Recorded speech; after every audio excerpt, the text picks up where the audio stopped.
all of this from Robert Spalding, who's a senior fellow at the Hudson Institute. No introduction there. What's your reaction to that statement? Well, it's a pattern of propaganda that the Chinese Communist Party execute on a near daily basis. This is the way that they operate. I think people can see through it. Clearly, they know that this did not originate by the U.S. Army. The Army wasn't in Wuhan. In fact, the Chinese have a pretty strict border control. They have the People's Armed Police. They have the Ministry of State Security. I was a defense attaché in Beijing. When my folks went around the country, they were watched at all times. So the Chinese government has that country locked down. The Chinese Communist Party is the most powerful totalitarian regime in existence. So I think it's pretty disingenuous. You know, I'm not one to promote conspiracy theories at all, but you have to admit the timing of it is pretty ironic. We see unprecedented tensions between the United States and Iran, and we have an ongoing trade war and trade negotiations that are happening between Washington and Beijing. I mean, what do you make of the timing of all of this? Well, I mean, how do you know what's going on? The problem clearly is non-transparency, but it's not the United States. This clearly started in China. That's where the epicenter is, and it spread from there. If you go to Beijing today, the people of Beijing don't actually look to the government for data. They look to the U.S. Embassy for air quality index. I live there.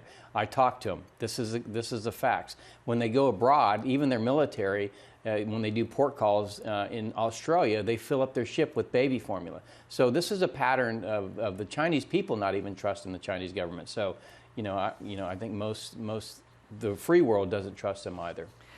Robert, on the administration, the Trump administration's response to the coronavirus outbreak, President Trump received a lot of criticism for that Oval Office address. The EU is not happy about this travel ban on 26 countries. What do you make of the response, given that you look at things through a national security and an economic lens? Well, I think what we're coming to grips with is globalization and the internet and the challenges it creates for societies, particularly with the global pandemic. How do we treat people when they come through a port? How do we treat people when they come through a border? How do we quarantine them if they need? What are the procedures? I think we have gotten used to this idea that people can move freely, and when you have a pandemic, you actually have to have procedures in place. So part of this is really shoring up, I think, what has clearly been a challenge for medical professionals in getting this under control. Do you think the travel ban is going to be effective? I don't think so, and the reason is I think we're past a point where it could have been controlled. I think the Chinese government could have done better in the early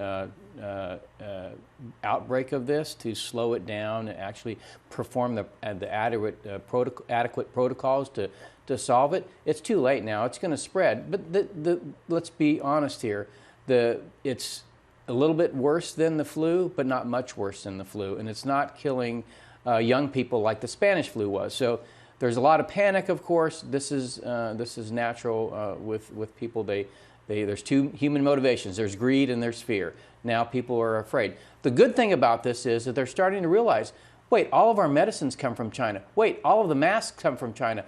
I was looking at the fact that F-35 parts came from China. So when everything comes from China, how do you make masks? How do you make medicines? This is a problem. That's interesting. All right, Robert Spalding, great to have you with us. Thank you. Appreciate it.